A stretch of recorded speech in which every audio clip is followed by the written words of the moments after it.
And as we get to work, I'm going to focus on the top priorities, which I spelled out in my campaign: safety, homelessness, and of course, cleaning up our streets.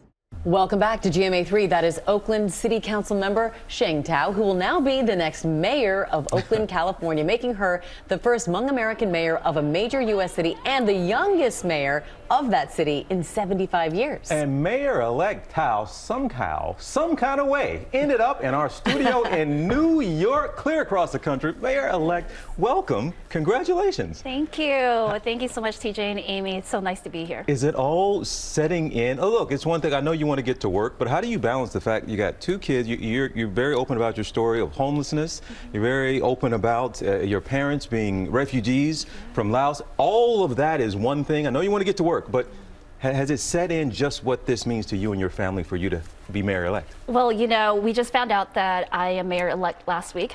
So I'll be honest, it hasn't totally set in, but my parents are so thrilled. The Hmong community, they're so thrilled, right? And I couldn't have been able to do this kind of work or fundraise or, you know, be successful without the Hmong community and without my parents. Yeah. TJ just referenced some of the things you ran on and what you would like to change or at least tackle in Oakland, and one of them is homelessness. You experienced homelessness a few years back with your infant son sleeping in a car. Obviously that has had to shape what you want to do, how you want to do it. What major overhaul can you create to tackle this problem that we see all across this country? It's something that no one's been able to figure out yet. No, absolutely. So I have been homeless before. I was escaping a domestic violence relationship with my unborn child. So my son and I, we slept in our cars, couch surf. And so when we talk about our unhoused community, we're not even talking about those who are couch surfing, who are sleeping on their friends, you know, just homes, you know, and just going from home to home. And so we have to do multiple different things, and that is to prevent homelessness from happening first, of course, build more deeply affordable housing. That is something that I am, you know, charging my leadership in, is to create that deeply affordable housing, and mixed-use income as well. But it's an ecosystem. And so in order to actually address the homelessness issue, we have to centralize our homelessness, the groups, and bring them and lift them up and actually get people into housing, into treatment, social services. More so than that, make sure that families, they get housed first. How has that been an advantage? So often so many people, good people, don't want to get into politics because of what often it involves, but you have a background and an experience that I am sure informed your campaigning and how you're going to be mayor. But how much of an upside has that, or will that be, given your background that doesn't look like so many politicians' background? Well, you know, that's actually the reason why I got into politics. You know, I was actually headed off to law school. I couldn't afford to buy my son's clothes. He was growing out of it.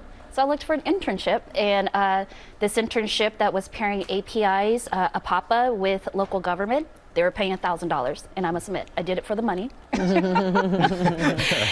But it really changed my worldview, because none of the legislators had the lived life experience. And when you create policies, it is always those who live on the margins that feels that impact the most, whether it's a negative impact or a positive impact. And so for me, this is love work. You definitely don't do it for the pay. However, it's love work, and I want to make sure that all families have access to the same opportunities that I did. Yeah, and you know, and we're seeing obviously amazingly so much more diversity, and we could use a lot more when we see politicians at local, state, national levels. But you don't look like other politicians. We mentioned you're the youngest politician in Oakland in over 75 years. What do you bring? What do you want to bring with what you have, your experience, your age even, to the office of mayor? So I appreciate you saying that. I don't have the same kind of inside the same box of a politician.